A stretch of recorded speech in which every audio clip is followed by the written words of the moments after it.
Hi hello నమస్తే అండి, welcome to our channel style of life by Jyothi. So ఇక్కడ నేనైతే ఆవకాయ పికిల్ పెడుతున్నాను.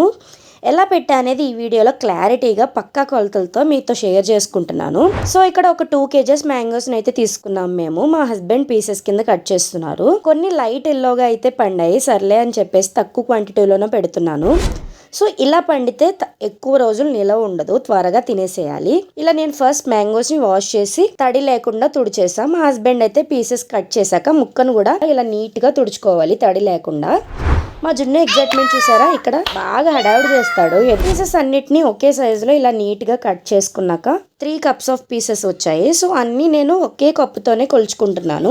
ఈ కట్ చేసి కొలుచుకుని వేసుకున్న ముక్కల్లోకి అదే కప్పుతో 1 కప్పు దాకా ఆయిల్ వేసుకుని ముక్కలకు బాగా పట్టించి పక్కన పెట్టుకోవాలి. ఇక్కడ నేను వేరుశనగ నూనె వాడుతున్నానండి. మీరు నువ్వుల నూనె వాడచ్చు, బట్ వేరుశనగ నూనె అయితే చాలా బాగుంటుంది టేస్ట్ మాత్రం. నెక్స్ట్ ముందు తీసుకున్న బౌల్ తోనే ఫుల్ గా 1 కప్ దాకా కారం వేసుకుంటున్నాను. అలాగే 1/2 కప్ దాకా మెంతు పొడి వేసుకుంటున్నాను. ఇందులోనే ఉప్పు వచ్చేసి నేను నార్మల్ సాల్టే వాడుతుందండి. 3/4 కప్ దాకా సాల్ట్ వేసుకుంటున్నాను. ఒకవేళ మీరు కల్లుప్పు వేసుకోవాలనుకుంటే కనుక దాన్ని మిక్సీ పట్టుకుని ఒక గుప్పెడు తగ్గించి వేసుకోవాలి. నెక్స్ట్ ఇందులోనే ఒక 2 టేబుల్ స్పూన్ల వరకు పసుపు వేసుకుంటున్నాను. అలాగే 1 టేబుల్ స్పూన్ వరకు మెంతి పొడి వేసుకుంటున్నాను. మీకు నచ్చితే పొడి కాకుండా డైరెక్ట్ గా మెంతులు కూడా వేసుకోవచ్చు.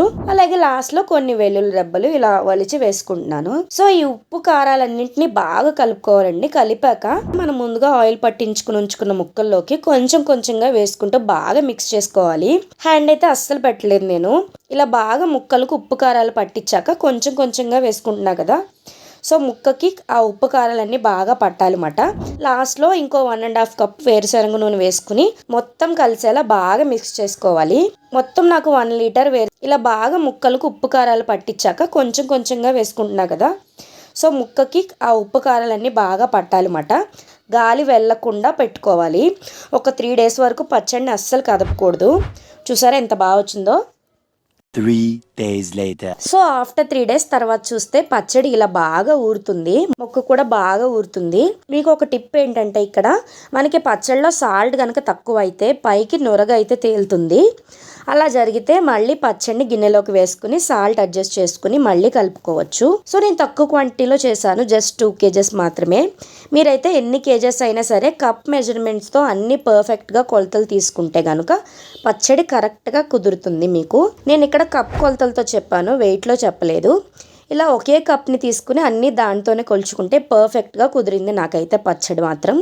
సో మీరు ఎప్పుడైనా ఒకే పచ్చడి ట్రై చేశారా? ట్రై చేస్తే ఎలా వచ్చింది అనేది నాకు కామెంట్ సెక్షన్లో చెప్పండి. నా వీడియో నచ్చితే లైక్ చేయండి, మీ ఫ్రెండ్స్కి షేర్ చేయండి. అలాగే మరిన్ని ఇంట్రెస్టింగ్ వీడియోస్ కోసం మన ఛానల్ని సబ్స్క్రైబ్ చేసేయండి. Thank you so much.